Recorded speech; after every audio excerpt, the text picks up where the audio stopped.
Hi friends, ಇದು ಮಹಾಮನೆಗೆ ಹೋಗ್ತಾ ಇರೋ ವಿಡಿಯೋ. ಇದು ಎರಡನೇ ವಿಡಿಯೋ ಅಪ್ಲೋಡ್ ಮಾಡ್ತಾ ಇದ್ದೀನಿ. ಅಂದರೆ ಹತ್ತಬೇಕಾದ್ರೆ ನನಗಾಗಿರೋ ಅನುಭವನ ನಾನು ಹೇಳೋಕ್ಕೆ ಇಷ್ಟಪಡ್ತೀನಿ ಇಲ್ಲಿ ನಿಮಗೆ ಈ ವಿಡಿಯೋದಲ್ಲಿ. ಇದು ನೋಡ್ತಾ ಇದ್ದೀರಲ್ಲ, ಇದು ಇಲ್ಲಿ ಫ್ರಂಟಲ್ಲಿ ನಾವು ಬರ್ತಾ ಇರೋದು ನಮ್ಮ ಅಕ್ಕ. ಸೊ ನಾನು ಮುಂದ್ಗಡೆ ಬಂದುಬಿಟ್ಟಿದ್ದೆ. ಇದು ಹೇಗಿದೆ ಅಂದರೆ ನೋಡಿ, ಈ ಥರ ಒಂಥರ ಸ್ಲೈಂಟ್ ಆಗಿದೆ, ಕೆಳಗಡೆ ನೀರು ಹರಿತಾ ಇದೆ. ಒಂಚೂರು ಕಾಲು ಜರುಗಿದ್ರೆ ಸಾಕು, ಅಷ್ಟೊಂದು ಭಯ ಆಗಿಬಿಡುತ್ತೆ ನಮಗೆ ಹತ್ತಬೇಕಾದ್ರೇ. ಈ ಮಹಾಮನೆಗಿನ ರೀಚ್ ಆದ್ವಲ್ಲ ನೋಡಿ, ಅಲ್ಲಿ ಹಗ್ಗ ಹಿಡ್ಕೊಂಡು ಹೆಂಗೆ ಎಳಿತಾ ಇದ್ದಾರೆ. ಅದನ್ನು ನೋಡಿಬಿಟ್ಟಂತೂ ನಾನು ಭಯಪಟ್ಬಿಟ್ಟೆ. ನಾನು ಅಲ್ಲೇ ಕೂತ್ಕೊಂಡ್ಬಿಟ್ಟೆ, ನಾನಂತೂ ಹೋಗೋದೇ ಬೇಡಪ್ಪ, ಯಾಕೆ ರಿಸ್ಕ್ ತೊಗೊಳ್ಳೋದು ಅನ್ನೋ ಥರ ಅನಿಸ್ಬಿಡ್ತು ನನಗೆ. ಬೇಡವೇ ಬೇಡ ಅಂತ ಕೂತ್ಕೊಂಡೆ. ಬಟ್ ಅಲ್ಲಿ ನಮ್ಮ ಅಕ್ಕನ ಫ್ರೆಂಡ್ಸ್ ಎಲ್ಲ ಇಳಿಯೋದು ನೋಡಿಬಿಟ್ಟು, ಸೊ ನಾನು ಇಳಿಬಹುದಲ್ಲ ಅಂತ ಧೈರ್ಯ ಮಾಡಿಬಿಟ್ಟು ಇಳಿದಾದ ನಂತರ ಅಲ್ಲಿ ಮಹಾಮನೆಯಲ್ಲಿ ಸ್ವಚ್ಛತಾ ಕಾರ್ಯಕ್ರಮದಲ್ಲಿ ನಾನು ಭಾಗಿಯಾದೆ.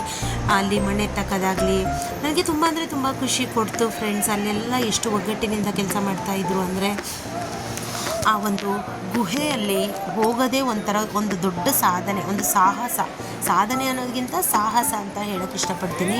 ತುಂಬ ಅಂದರೆ ತುಂಬ ರಿಸ್ಕ್ ತೊಗೊಂಡು ನಾವು ಹೋಗಬೇಕು. ಬಟ್ ಒಂದು ಸರ್ತಿ ನೀವು ಹತ್ತೋದು ಇಳಿಯೋದು ಮಾಡಿದ್ರೆ ನಿಮಗೆ ಏನೂ ಭಯ ಆಗಲ್ಲ. ಈ ಸ್ವಚ್ಛತಾ ಮಹಾಮನೆಯ ಒಂದು ಸ್ವಚ್ಛತಾ ಕಾರ್ಯಕ್ರಮ ನಡೀತಾ ಇದೆ. ಇದು ಪ್ರತಿ ವರ್ಷದಲ್ಲಿ 10 ದಿನಗಳು ಮಾತ್ರ, ಅಂದರೆ ಇದೇ ತಿಂಗಳಲ್ಲಿ 10 ದಿನಗಳ ಮಾತ್ರ ಈ ಕಾರ್ಯಕ್ರಮವನ್ನು ಹಮ್ಮಿಕೊಳ್ತಾರೆ ಅಂತ ಕೇಳ್ಪಟ್ಟಿದ್ದೀನಿ. ಇಲ್ಲಿ ನಾನು ಭಾಗಿಯಾದಾಗ ನನಗೆ ತುಂಬ ಅಂದರೆ ತುಂಬ ಖುಷಿ ಆಯಿತು. ನನಗೆ ಇಲ್ಲಿಂದ ಮೇಲೆ ಹೋಗೋಕ್ಕೇ ಇಷ್ಟ ಆಗಿರಲಿಲ್ಲ. ಅಲ್ಲಿ ಕೆಲಸ ಮಾಡ್ಕೊಂಡಿರೋದು ನನಗೆ ತುಂಬ ಖುಷಿ ಕೊಡ್ತು ಅಲ್ಲಿ. ಬಟ್ ಎಲ್ಲರೂ ಹೋಗ್ತಾ ಇದ್ರಲ್ವ. ಬಟ್ ಅಲ್ಲಿಗೆ ಹೋದಾಗ ನಾವು ಜೈಕಾರ ಹಾಕ್ಕೊಂಡು ಎಷ್ಟು ಹುಮ್ಮಸ್ಸಿನಿಂದ ನಾವು ಕೆಲಸ ಮಾಡಿದ್ವಿ ಅಂತಂದರೆ ಅದು ಹೇಳೋಕ್ಕೆ ಒಂಥರ ಖುಷಿ ಆಗುತ್ತೆ ನನಗೆ. ಸೊ ನೋಡಿ, ಇಲ್ಲಿ ನಮ್ಮ ಫ್ರೆಂಡ್ಸ್ ಗ್ರೂಪ್ ಇದು. ನಾನು ಇವ್ರ ಗ್ರೂಪ್ ಜೊತೆನೇ ನಾನು ಮಹಾಮನೆ ಉಳುವಿಗೆ ಬಂದಿದ್ದು. ತುಂಬ ಖುಷಿ ಕೊಡ್ತು ಫ್ರೆಂಡ್ಸ್. ನೀವು ಉಳುವಿಗೆ ಬಂದರೆ ಖಂಡಿತ ಮಹಾಮನೆಗೆ ನೀವು ಇಳಿತೀರಾ, ನೀವು ನಿಮ್ಮ ಕೈಲಾದಷ್ಟು ಸಹಾಯ ಮಾಡ್ತೀರಾ ಅಂತ ಹೇಳ್ತೀನಿ ನಾನು. ನನಗೆ ತುಂಬ ಖುಷಿ ಆಯಿತು. ಇಲ್ಲಿರುವಂಥ ಕೆಲವೊಂದು ಫೋಟೋಸ್ಗಳನ್ನು ಮೊಬೈಲ್ ತೊಗೊಂಡೋಗೋದು ತುಂಬ ರಿಸ್ಕು. ಬಟ್ ಯಾರು ಕ್ಯಾರಿ ಮಾಡ್ತಾರೋ ಅವ್ರು ತೆಗೆದಿರೋ ಫೋಟೋಸ್ಗಳು ಇವು. ಅವುಗಳನ್ನು ಸಹ ನಾನು ಅಪ್ಲೋಡ್ ಮಾಡಿದ್ದೀನಿ. ನಾನು ಮೊಬೈಲ್ ತೊಗೊಂಡು ಹೋಗಿರಲಿಲ್ಲ ಆ್ಯಕ್ಚುಲಿ ಹೇಳಬೇಕು ಅಂತಂದರೆ. ಸೊ ಅಕ್ಕನ ಫ್ರೆಂಡ್ಸ್ ತಂದಿದ್ದರು, ಸೊ ಅವ್ರು ತೆಗೆದಿರೋದು. ಆಮೇಲೆ ಮಹಾಮನೆಯಿಂದ ಮೇಲೆ ಬಂದುಬಿಟ್ಟು ಅಲ್ಲಿ ಹಳ್ಳ ಬರುತ್ತೆ ಫ್ರೆಂಡ್ಸ್. ಎಷ್ಟು ಚೆನ್ನಾಗಿ ನೀರಲ್ಲಿ ಆಟ ಆಡಿದ್ವಿ, ತುಂಬ ಖುಷಿ ಇಡ್ತು. ಆ ಒಂದು ಟಯರ್ಡ್ನೆಸ್ ಎಲ್ಲ ಹೋಗ್ಬಿಡ್ತು.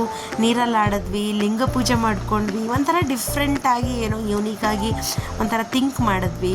ತುಂಬ ಖುಷಿ ಕೊಡ್ತು. ಅಲ್ಲಿಗೆ ತೆಗೆದಿರೋ ಕೆಲವೊಂದು ಫೋಟೋಸ್ಗಳನ್ನು ನಾನಿಲ್ಲಿ ಅಪ್ಲೋಡ್ ಮಾಡಿದ್ದೀನಿ. ಆ ಫೋಟೋಸ್ಗಳನ್ನು ನೋಡಿ ನೀವು ಮಹಾಮನೆಗೆ ಹೋಗಿರುವಂತಹ, ಒಂದು ವೇಳೆ ಹೋಗಿದರೆ ನಿಮಗಾಗಿರೋ ಅನುಭವಗಳನ್ನು ದಯವಿಟ್ಟು ಕಮೆಂಟ್ ಮುಖಾಂತರ ಹೇಳಿ ನನಗೆ. ಸೊ ಮುಂದೆ ಬರುವಂತಹ ಫೋಟೋಗಳು ಯಾವುದೂ ಸ್ಕಿಪ್ ಮಾಡದೆ ಈ ಫುಲ್ ವಿಡಿಯೋ ನೋಡಿ ನನ್ನ ಚಾನಲ್ಗೆ ಸಪೋರ್ಟ್ ಮಾಡಿ ಫ್ರೆಂಡ್ಸ್. ಥ್ಯಾಂಕ್ ಯು, ಬಾಯ್.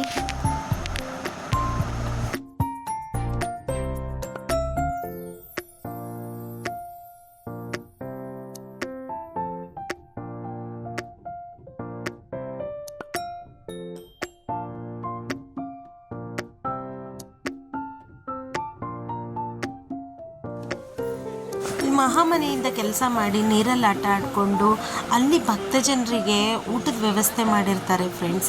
ಅಲ್ಲಿ ಕಾಡು ಮಧ್ಯದಲ್ಲಿ ಎಲ್ಲ ಒಂದು ಅಡುಗೆ ಸಾಮಗ್ರಿಗಳನ್ನು ತಂದುಬಿಟ್ಟು ಅಡುಗೆ ಮಾಡಿ ಬಡಿಸೋದು ತುಂಬ ಕಷ್ಟ. ಬಟ್ ಆದರೂ ಅಲ್ಲಿ ಎಷ್ಟು ಚೆನ್ನಾಗಿ ವ್ಯವಸ್ಥೆ ಮಾಡಿದ್ರಂದರೆ ನಂಗೆ ತುಂಬ ಖುಷಿ ಕೊಡ್ತು. ಅಲ್ಲಿ ಪ್ರಸಾದ ಅಂದರೆ ಅಲ್ಲಿ ಮಧ್ಯಾಹ್ನ ಊಟ ಮಾಡಿಕೊಂಡು ನಾವು ಸಾಯಂಕಾಲ ಮತ್ತೆ ನಾವು ಶಿವಪುರ ಆಶ್ರಮಕ್ಕೆ ರೀಚ್ ಆದ್ವಿ. ಅದು